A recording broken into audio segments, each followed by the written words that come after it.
Cooker விசில மறந்து உணவு வீணாகி போச்சா? இனி அந்த கவலையே வேண்டாம். வழங்குகிறோம் உலகின் முதல் விசில் கவுண்டர் குக்கர், புதிய அல்ட்ரா குரோனோ. அல்ட்ரா என்றால் ஆரோக்கியம்.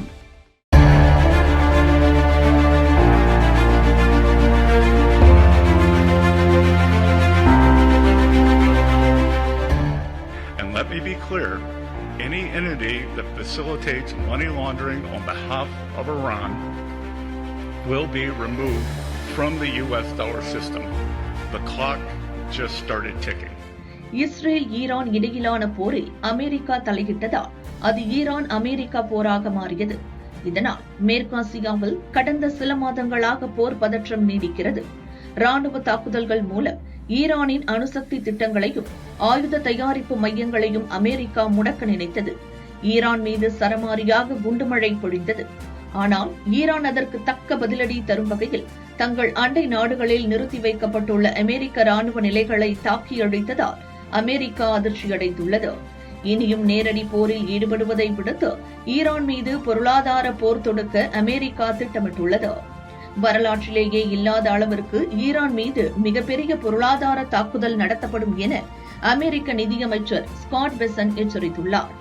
அமெரிக்காவின் இந்த நடவடிக்கையில் ஈரானுக்கு உதவும் நாடுகளும் கடும் பாதிப்பை சந்திக்கக்கூடும் எனவும் அமெரிக்கா எச்சரித்துள்ளது. And let me be clear, any entity that facilitates money laundering on behalf of Iran will be removed from the US dollar system. The clock just started ticking. The new sectoral sanctions determinations issued today target 5 of Iran's most vital lifelines that it exploits in other countries: digital assets, technology, gold, aviation, and shipping.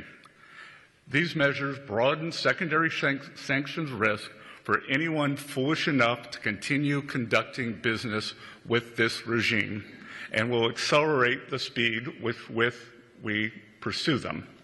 எண்ணெய் விற்பனை, வங்கி தொடர்புகள், வர்த்தக பாதைகள் போன்ற அனைத்து பொருளாதார வாய்ப்புகளையும் துண்டித்து ஈரானை தனிமைப்படுத்துவதே அமெரிக்காவின் நோக்கமாக உள்ளது.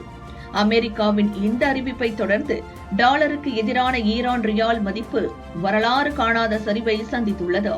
அமெரிக்காவின் இந்த நடவடிக்கைக்கு ஈரான் கடும் கண்டனம் தெரிவித்துள்ளது. இது பிற நாடுகளின் இறையாண்மையில் தலையிடும் செயல் எனவும் கூறியுள்ளது. ஈரானை முடக்கும் வகையிலான அமெரிக்காவின் நடவடிக்கைக்கு எந்த நாடாவது உதவினாலோ அல்லது அதில் பங்கேற்றாலோ அது தங்களுக்கு எதிரான போர் என்றே கருதப்படும். இந்த நடவடிக்கைகள் தொடர்ந்தால் ஹார்முஸிலிருந்து ஒரு துளி கச்சா எண்ணெய் கூட ஏற்றுமதிக்காக வெளியேறாது எனவும் ஈரான் அறிவித்துள்ளது.